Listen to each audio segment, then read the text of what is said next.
안녕하세요. 사연을 부탁해입니다. 오늘의 사연을 소개하겠습니다. 우선 우리 시어머님에 대해 말씀을 드리자면 시어머님은 아주 힘들게 살았다고 합니다. 어렵게 살다 보니 끼니를 놓친 적이 한두 번이 아니었다고 했으니까요. 그렇게 힘겹게 살다가 시아버님을 만나서 편하게 살게 되었고요. 하지만 어렵게 살았던 기억은 쉽사리 잊혀지지 않는 모양으로 시어머님에게는 조금 이상한 버릇이 남아 있었습니다.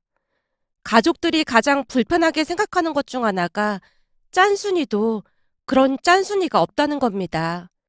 현재 시댁의 상황이 많이 힘들거나 그런 것도 아니었지만 시어머님은 당신 주머니에서 조금이라도 돈이 나가는 날에는 큰일이 나는 것처럼 돈을 쓰지 않았어요.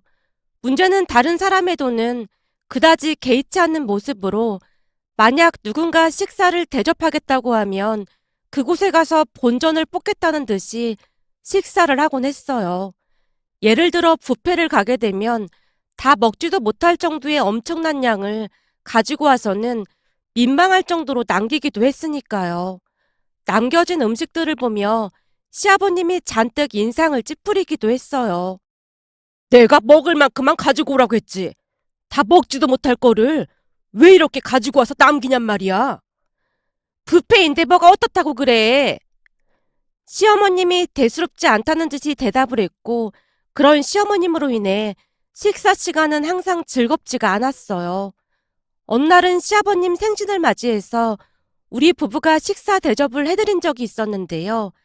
반드시 한우집으로 예약을 하라고 시어머님에게 전화가 걸려왔어요. 전화를 받던 순간 무슨 생각인지 이미 짐작은 했지만 그냥 모른 척하고 예약을 했습니다. 1년에 한 번 있는 생신날 괜히 얼굴 붉히고 싶지 않았으니까요. 며칠 뒤 미리 예약한 식당으로 갔는데 시어머님 얼굴이 많이 야위어 있었어요. 어머님, 혹시 어디 아프신 거예요? 얼굴이 너무 안 좋아 보이시는데요? 말도 마라. 소고기 먹는다고 어제부터 쫄쫄 굶더니만 절이 됐지 뭐냐. 네? 어제부터요? 대체 뭐 하는 짓인지 모르겠어. 사람이 어쩌면 그리도 한결같은지. 난 이제 포기다, 포기야. 시아버님이 양미간을 잔뜩 찌푸린 채 맥주를 벌컥벌컥 들이키고 있었는데요. 그 와중에도 시어머님이 시아버님을 말렸어요. 여보, 맥주를 그렇게 배 채우면 고기를 어떻게 먹어? 당신이나 많이 먹어. 난 입맛도 없으니까. 예전에야 힘들게 살아서 그렇다 치지만 이제는 먹고 살만한데 왜 그러는 건지 이해할 수가 없어. 사준다고 할 때 많이 먹으면 좋지 뭘 그렇게 퉁퉁거리고 있어. 시아버님이 나무라고 있었지만 시어머님은 귓등으로도 듣지 않았습니다. 잠시 후 한우를 주문하는데 시어머님이 신나서 주문을 하기 시작했고 시아버님이 시어머님을 말렸어요. 우선 먹고 더 시키면 되는 걸 가지고 한꺼번에 뭘 그렇게 많이 시켜. 여기 당신 말고 먹을 사람도 별로 없으니까 먹고 더 주문해. 걱정하지 마. 다 먹을 수 있으니까. 엄마, 아빠 말 좀 들어. 그 많은 걸 어떻게 다 먹으려고 그래. 시누이도 발끈한 채 시어머님을 말리고 있었지만 시어머님이 비웃듯 말했어요. 걱정하지 마. 남으면 싸가면 되지. 뭘 걱정하고 있어.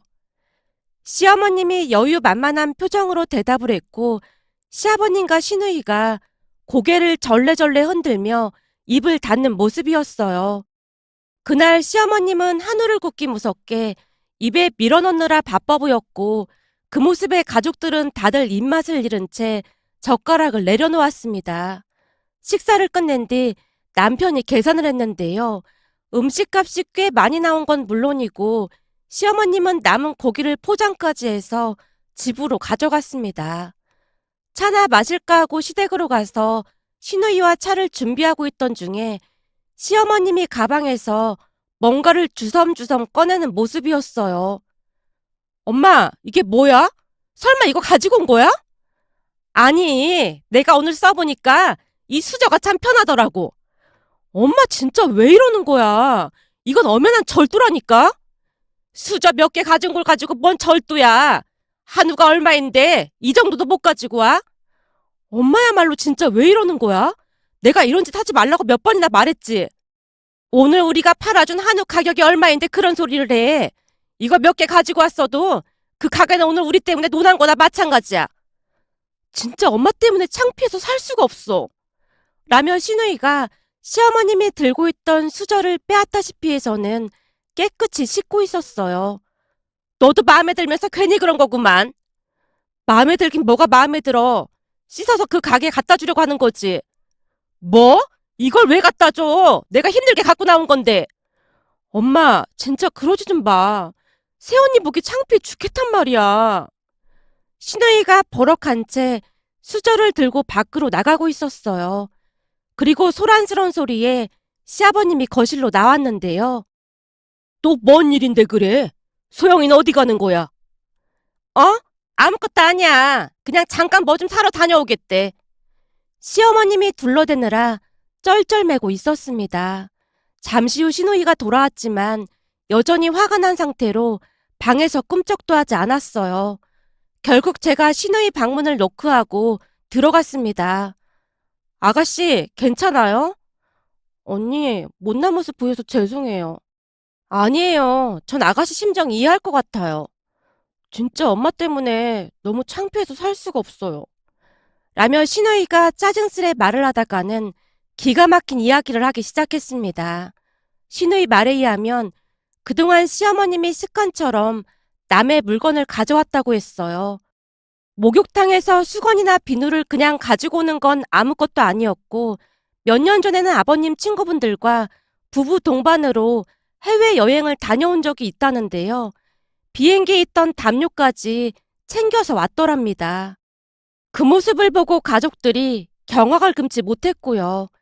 그게 사소하다면 사소한 것이겠지만 엄연히 따져보자면 남의 물건을 훔친 건 분명했기에 가족들이 설득도 해보고 화도 내보고 했지만 시어머님은 그 당시만 알았다고 할 뿐 그 버릇이 고쳐지지 않았다고 합니다.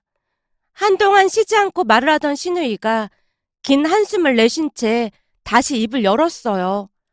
그 버릇 때문에 아빠랑 이혼까지 할 뻔했는데도 고쳐지지가 않더라고요.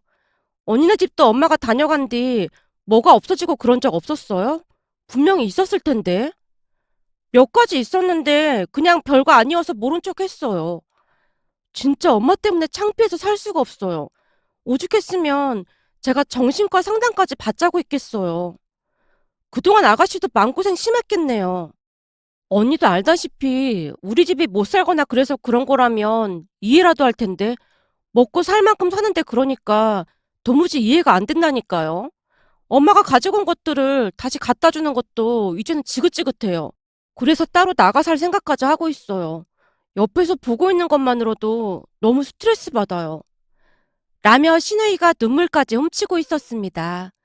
그 모습이 어찌나 안쓰럽던지 제가 조용히 위로를 해줬는데요. 신우이의 마음이 충분히 이해가 되고도 남았으니까요. 잠시 눈물을 흘리던 신우이가 가방에서 뭔가를 꺼내서 제게 건넸어요. 이게 뭐예요? 아까 한우 가격이 엄청 많이 나왔죠. 그래서 저도 좀 보태야 할 것 같아서요. 아니에요. 그렇게까지 많이 나오지도 않았는걸요. 그냥 받아주세요. 그래야 제 마음이 편할 것 같아서요. 제가 이런 말하기 좀 그런데 아가씨는 아버님을 닮은 거겠죠? 어머님이랑 달라도 너무 달라서 가끔은 신기하기까지 해요. 저도 그런 것 같아요. 그러니까 엄마가 더 이해가 안 될 수밖에요. 신우이가 다시 긴 한숨을 내쉬고 있었습니다. 그 뒤 시간이 얼마나 지났을까요? 어느 주말 시어머님이 집에 놀러 와도 되냐고 물어왔습니다. 예, 집이지? 나 놀러 가도 되니? 지금이요? 그래, 감자가 계속 눈에 밟히지 뭐니? 어머님, 근데 제가 장을 못 봐서 음식은 배달시켜 먹어야 할 것 같은데 괜찮을까요?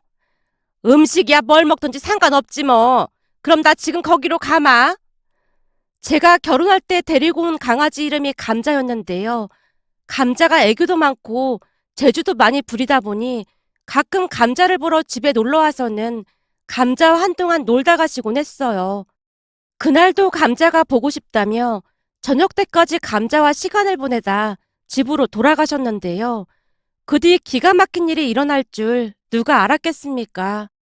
다음날 신우이가 전화를 걸어왔어요. 언니, 엄마가 지금 병원에 입원을 하셨어요. 네? 입원이요? 어디가 아프신데요? 갑자기 화장실을 들락날락 하더니만 배가 아프다고 떼굴떼굴 굴러서 119 불러서 병원으로 왔어요. 언니 오빠도 알고는 있어야 할 것 같아서요. 당연하죠. 어디 병원이에요? 우리도 지금 출발할게요. 신우이에게 병원 이름을 물어보고는 곧장 병원으로 향했습니다. 병원에 도착을 해서 시어머님을 봤더니 얼굴이 반쪽이 된 채 많이 심각해 보였습니다. 놀란 제가 신우이에게 물었어요. 대체 이게 무슨 일이에요? 의사는 뭐라고 해요? 그냥 장염 같다고만 해요. 탈진 상태라 입원해서 수액 좀 맞아야 한다고 하더라고요. 아니 어쩌다가 장염에 걸리신 거예요? 보나마나 뻔한 거 아니겠어요? 네? 뻔하다니요. 식당에서 먹고 남은 음식 같은 거 싸와서 먹거나 그랬겠죠. 설마요. 아빠랑 저는 멀쩡한데 엄마만 저러는 거 보면 그게 확실해 보여요. 우리가 그러지 말라고 그렇게 말렸는데 안 듣더니만 결국에는 사달이 난 거죠. 시어머님은 병원에 입원까지 한 채 며칠을 고생하다 퇴원을 했고 며칠 동안은 음식을 가려 먹으라는 의사의 말에 제가 죽을 만들어서 시댁으로 갔습니다. 어머님, 제가 상 차려놓을 테니까 잠깐만 기다리세요. 라며 제가 급히 밥상을 차리려고 주방을 둘러보고 있었는데요. 주방 한 구석에 익숙한 쿠키가 있었습니다. 놀란 채 쿠키를 집어들다가는 시어머님께 뛰어가서 물었어요. 어머님, 이게 왜 여기 있는 거예요? 그거 니네 집에 있는 거 몇 개 가지고 왔다. 이걸 어머님이 왜 가지고 오셨어요? 넌 지금 아픈 사람한테 그런 걸 꼭 따져 물어야겠니? 가만 보면 너도 참 인정머리가 없구나. 아니, 그게 아니라 설마 어머님 이거 드신 거 아니죠? 왜? 나는 그런 좋은 쿠키 좀 먹으면 안 되는 거니? 그런 맛있는 게 있으면 같이 나눠 먹고 해야지. 넌 참 인정머리가 없더구나. 그걸 혼자서만 먹었어? 그럼 진짜로 이걸 다 드셨단 말이에요? 그래, 내가 먹었다. 쿠키가 달지도 않고 참 좋더구만. 시어머님이 오히려 저를 나무라듯 말하고 있었기에 제가 어찌할 바를 모른 채 안절부절 못하고 있었는데요. 그런 제 모습에 더욱 기분이 나빴던 모양으로 시어머님이 다시 다그치고 있었어요. 너 지금 그 표정은 뭐니? 내가 쿠키 좀 먹은 게 그렇게 아까운 거야? 어머님, 그게 아니라, 사실은 이거, 감자가 먹는 쿠키란 말이에요. 제가 어렵게 말을 하고 있었고, 제 입에서 감자라는 말이 새어나오자마자 시어머님의 눈이 커질 대로 커져 있었습니다. 뭐? 감자가 먹는 쿠키? 네, 이거 강아지 수제 간식이에요. 대체 이걸 얼마나 드신 거예요? 그렇잖아도 집에 있던 게 몽땅 사라져서 한참을 찾았단 말이에요. 네 말대로라면 내가 지금 개밥을 먹었다는 거니? 어머님이 드신 게 확실하다면 그런 셈이죠. 제 말을 듣자마자 시어머님이 뒷목을 잡은 채 소파에 주저앉았습니다. 어머님, 괜찮으세요? 뭐야, 그럼 내가 개밥을 먹은 거잖아. 어머님, 이왕 말이 나온 김에 물어보는 건데요. 혹시 냉동실에 있던 아이스크림도 어머님이 다 가져가신 거예요? 아이스크림? 핑크색, 노란색, 흰색 아이스크림이요. 그것도 몽땅 사라져서 이상하다고 생각하고 있었거든요. 아이스크림은 왜? 그 아이스크림 감자가 엄청 좋아하는 거거든요. 아이스크림이 엄청 많았는데 감쪽같이 없어졌길래요. 뭐? 그럼 그 아이스크림도 감자 거였어? 네. 제 친구가 강아지 수제 간식 전문점을 운영하고 있어서 만들고 나면 감자부터 먹여보라고 많이 주거든요. 그거 감자가 엄청 좋아하는 아이스크림인데 없어져서 찾고 난리도 아니었어요. 냉장고 앞에서 달라고 어찌나 낑낑대고 있었는지 몰라요. 근데 설마 어머님이 가지고 가신 건 아닌 거죠? 제 말에 시어머님이 버럭한 채 외쳤습니다. 그럼 없어졌을 때 빨리 전화를 하던지 하지. 그걸 왜 이제야 말하는 거니?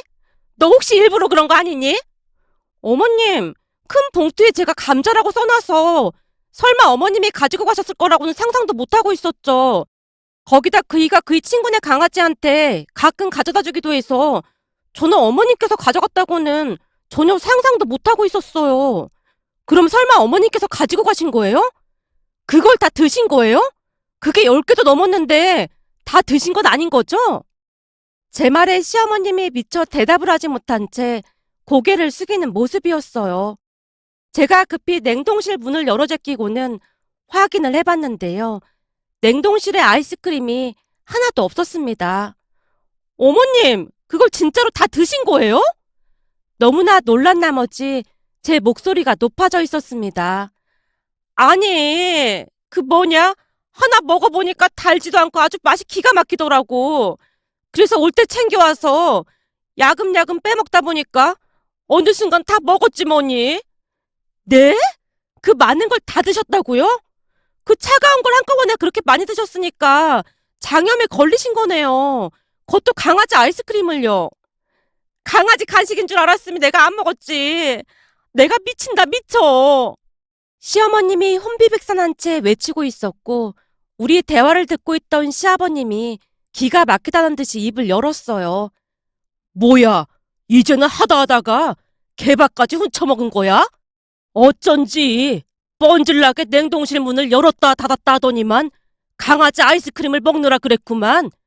내가 하나만 달라고 해도 절대 안 주고 혼자 처먹더니 아주 꼬시다 꼬셔. 아니 어떻게 강아지 간식까지 먹을 수가 있어 그래? 대단하다 대단해. 내가 거실에 계집 하나 만들어줄 테니까 오늘부터 거기서 자. 내가 개밥은 잘 챙겨줄라니까. 뭐? 개밥? 당신 지금 농담이 나와? 지금 내가 농담하는 걸로 보여? 내가 계집에 이름도 만들어서 붙여놓을게. 감자 절친 영자네 집이라고. 시아버님의 말에 제가 웃음을 터뜨리고 말았는데요. 시어머님이 저를 있는 대로 노려보고 있는 바람에 제가 급히 입을 틀어 막아야만 했습니다. 결국 시어머님이 머리를 싸매고 누워서 며칠 동안을 힘들어했습니다. 그런 시어머님이 걱정이 되어 시댁에 다시 들렀는데요. 시어머님이 제게 신신당부를 했습니다. 너 말이야, 어디 가서 내가 개밥 먹었다고 절대 말하지 마라. 무슨 말인지 알았지? 아, 네, 알겠어요. 시어머님이 몇 번이나 당부하다가는 제게 다시 물었어요. 다음 주 토요일 날 네 시아버지 남매기가 있는데 혹시 너도 올 수 있겠니? 음식은 그냥 주문할 생각이니까 그냥 얼굴만 비추면 되거든. 친척분들도 좋은 분들이라 제가 흔쾌히 대답을 했습니다. 그렇게 개를 하는 날이 되었고 남편과 제가 간식거리를 챙겨서 시댁으로 향했는데요. 친척분들은 다 와 계셨는데 시아버님이 안 보였어요. 아버님은 어디 가신 거예요? 모르겠다. 뭘 사러 간다고 하더니만 깜깜무소식이야. 라고 시어머님이 말을 하고 있던 순간 시아버님이 커다란 무엇인가를 들고 집 안으로 들어오셨어요. 아버님, 그게 뭐예요? 이거 감자친구 영자가 지낼 집이야. 시아버님의 말에 친척들이 어리둥절한 표정으로 시아버님을 바라보고 있었고 순간 시어머님이 자리에서 벌떡 일어나서 시아버님을 말렸습니다. 당신 왜 이래? 이걸 어디다 쓰려고 이렇게 큰 걸 가지고 왔어? 아니, 잘 알면서 그런 말을 하고 있어? 저게 그게 말이죠? 시아버님이 친척분들을 보며 뭔가 말을 하려던 순간 시어머님이 시아버님의 입을 틀어 막았습니다. 알았어, 알았어. 이거 감자즙 3단장 해주려고 사온 거구나? 우리 감자 오늘 횡재했네. 그치, 감자야. 시어머님이 당황하면서 어쩔 줄을 몰라 하고 있었는데요. 시아버님에게 계속해서 눈을 꿈뻑이며 신호를 보내고 있었어요. 당신 앞으로 절대 안 그러겠다고 약속해. 약속? 아, 약속. 알았어. 약속 꼭 지킬게. 그 말에 친척분들이 무슨 말인지 모르겠다는 듯이 계집만 쳐다보고 있었고 시아버님이 커다란 계집을 감자 앞에 놓아뒀는데요. 감자가 좋아서 어쩔 줄을 몰라 하고 있었어요. 감자가 집이 마음에 드는 모양이네. 그럼 감자친구 영자도 마음에 들겠는데? 여보, 제발 좀. 시어머님이 애처로운 눈빛으로 시아버님을 말리고 있었어요. 그 모습에 우리 부부와 시누이가 간신히 웃음을 참을 수밖에 없었답니다. 그 뒤 시어머님의 나쁜 버릇은 없어졌습니다. 아무래도 감자밥을 먹었다는 사실에 크게 충격을 받은 모양이었어요. 얼마 전 시부모님과 같이 외식을 했는데 그때 일이 떠올라서 이렇게 글 남겨봅니다. 오늘의 사연은 여기까지였습니다. 즐겁게 보셨다면 구독, 좋아요 부탁드립니다. 고맙습니다.